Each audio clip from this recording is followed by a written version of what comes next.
So in this video, our final one for our Methods 2 unit, I'll tell you what a research question is, I'll tell you how to choose a research topic and explain your choice, and I'll tell you why we have a problem called methodolatry, particularly in psychology. Big problem.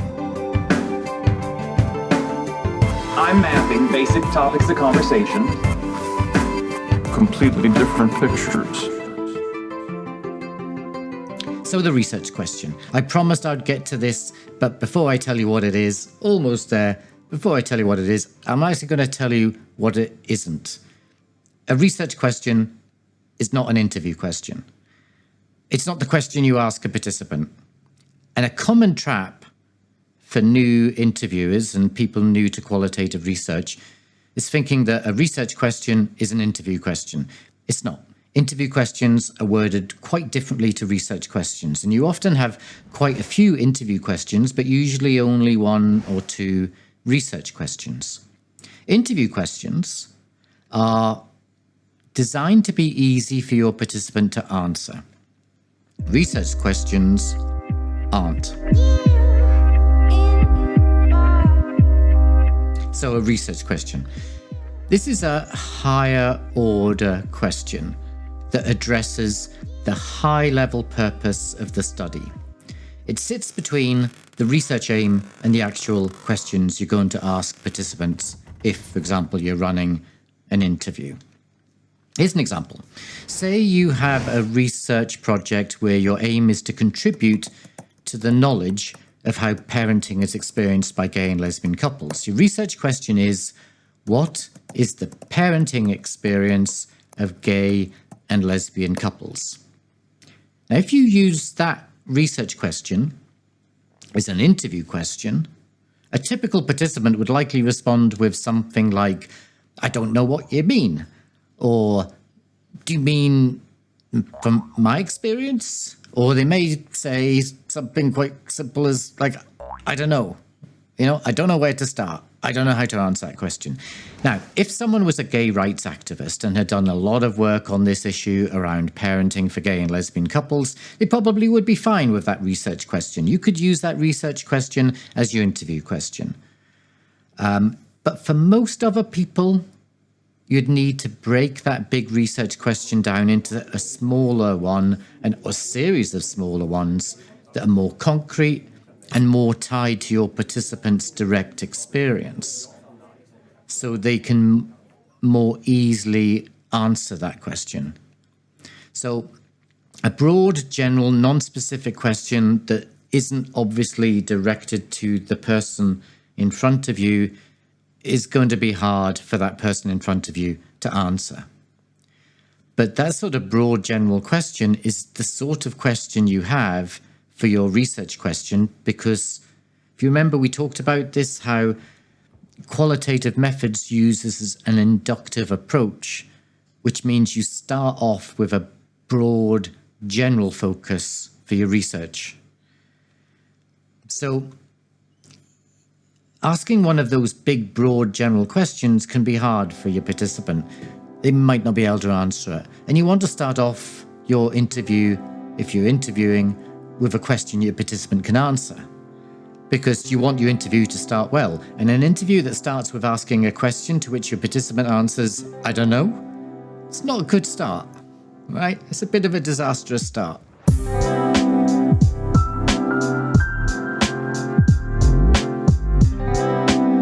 Now, interview questions must help you answer your research question.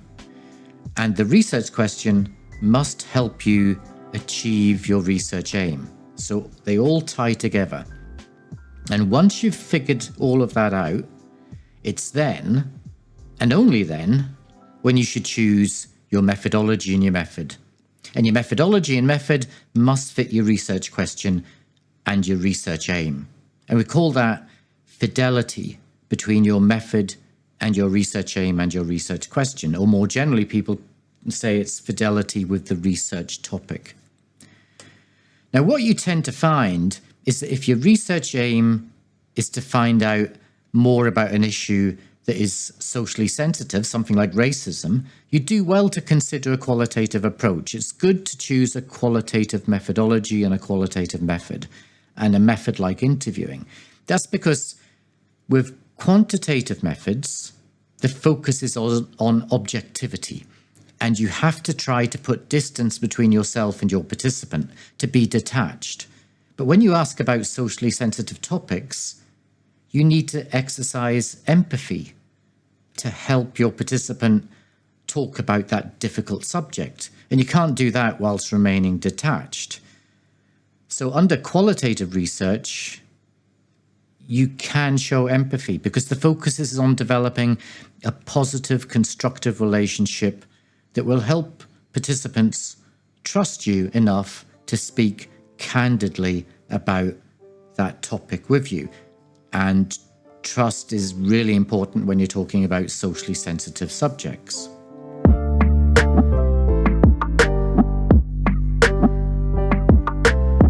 But how do you choose your research topic, your research aim, and your research question, particularly when it comes to psychology? Well, I'm glad you asked that. I think you asked that. My teleprompter asked that. So let's just get on with answering it. Tell you what, I think should guide your choice. And then I'm going to give you some key questions that will help you articulate the reasons for your choice. So when it comes to choosing which problem or which issue to focus on for a piece of psychological research, you should have two considerations. The first one is, and this one applies to research more generally, not just psychological research, but the first one is, what is the social importance of the problem or issue? The second consideration, and this is specific for psychology, is what's the relevance of that problem or issue to psychology? So that consideration, that second consideration is key if you're doing a piece of research as part of doing a psychology postgraduate degree, but it's also key if you're doing research as part of your job when you're looking for that research either to be funded by an organization linked to the discipline of psychology in some way, such as a mental health foundation, or where you're planning on heavily using the skills you've learned from your psychology degree in that research project.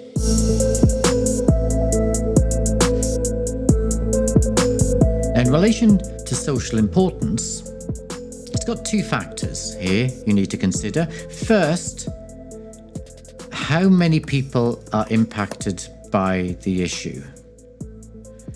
And second is, how big is the magnitude of that impact? Now, if the issue only impacts a small number of people, it needs to be a big impact.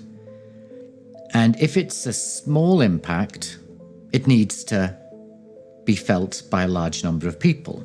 And that's generally a good rule.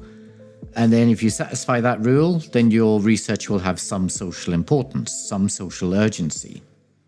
It needs to be done. There's a purpose for it, a social purpose for it. Now, once you have your social issue or your problem that your research will address all lined up, then you need to ask yourself the following questions to check that your project is a good one for psychology. Again, I'm just focusing in on psychology because this is a psychology methods unit in a psychology degree, and we're preparing you for doing research that's linked to psychology or research you might be doing in a further study in postgraduate research in psychology.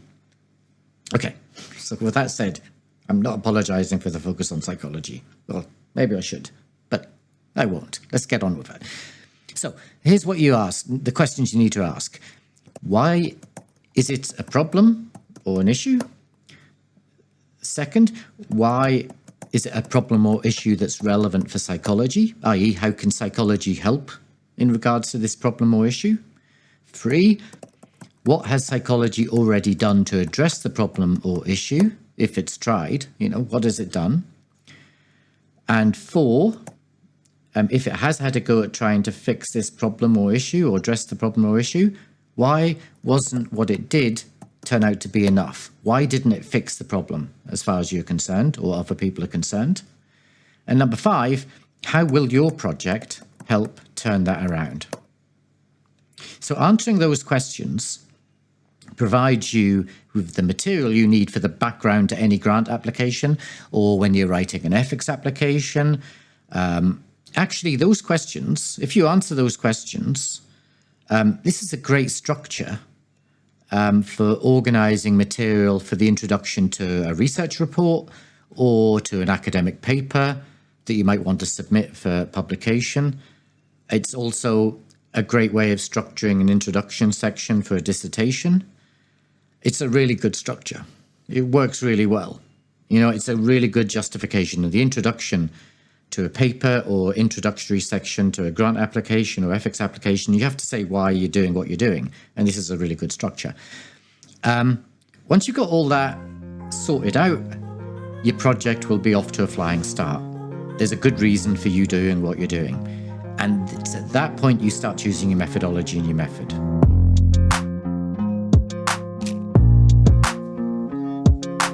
Now, the worst reason to choose your methodology and method is your general preference for that methodology or method. It's the one that you like doing. This is what we call the problem of methodolatry.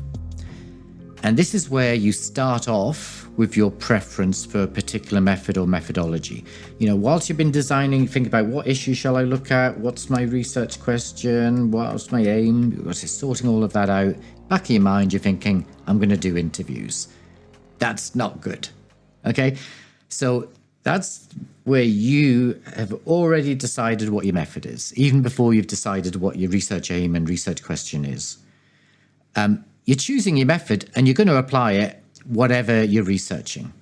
Or worse than that, you start rethinking the social issue and articulating the social issue in a way that fits with your method. And psychology has been prone to this problem. And it's been prone to this problem because for much of its modern history, not its early history, but much of its modern history from 1920s onwards, really, it's only kind of had one string to its bow, and that's been quantitative methods, particularly the laboratory experiment. So it's been applying quantitative methods to almost everything it studies, irrespective of the nature of the thing it studies. And indeed, it's sometimes sought to change the way we think about a thing so that it can be studied quantitatively. That's where you get psychology adopting that view that something only exists if it can be measured quantitatively, and if it can't be measured quantitatively, it doesn't exist. Which is a perspective held by some people in psychology. And that's the sign of methodolatry.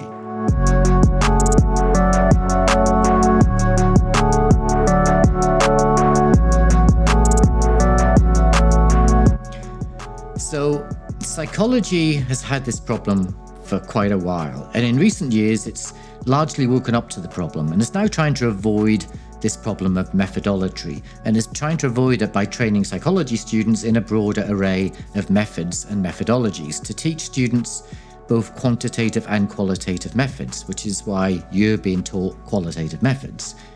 But we still risk the problem continuing on even when we have more and more students of psychology learning about other methods like qualitative methods. If students still pick a particular method because it's the one that they are most familiar with, or the one that they find easiest to do, or the one that's the quickest and cheapest one to do. And that's a real risk. That's why you need to know about this problem, this thing called methodolatry. A quick way of remembering this is there's this saying that if the only tool you have in your tool bag is a hammer, you're going to be treating everything you come across as though it's a nail. So remember that if you can't remember the rest of it. So speaking of tools, that's all from me. I've loved making these videos for you. Oh, that's the alarm for my dinner. Hey, stop. In that instance, auto-translate worked with Google. You've just undermined everything I've been saying, Google. Thank you very much. So, it's my dinner's on, So I've got to be going, and you've got other stuff to be doing as well. And it's getting dark outside again. Now, hold on. What are we doing? Time's not the most important thing here. As we've found out through the course of these videos, hopefully that's the key lesson. Don't choose a method just because it's quick to do. Okay, now I've loved making the videos for you. I hope they've been useful for you. And I hope to see you in our final tutorial if you can make it. And that's the final tutorial for the unit as a whole, because it's week 12 when we meet in that final tutorial. And if you can't make it for the tutorial, I know, yeah, your lives are busy for many of us. I hope to see you after you finish this unit, because we re-engage with qualitative methods in our level 3 unit. And in that unit, you get to try out qualitative methods for yourself. And you get the chance to have a go at a bit of qualitative analysis as well. You know, with assessment 1, you were just mapping out someone else's analysis. Well, in level 3, you get to have a go at analysis yourself. And I'm also going to be asking you to have a go at doing an online individual interview. And as part of that, I'm going to teach you how to look and sound good on a webcam. Okay, big promises. Hopefully you'll forget what I've promised. Overpromise, underdeliver. I should underpromise and overdeliver. I never learn. Anyway, till the tutorial or till I see you in level 3. See you later. Ta-da.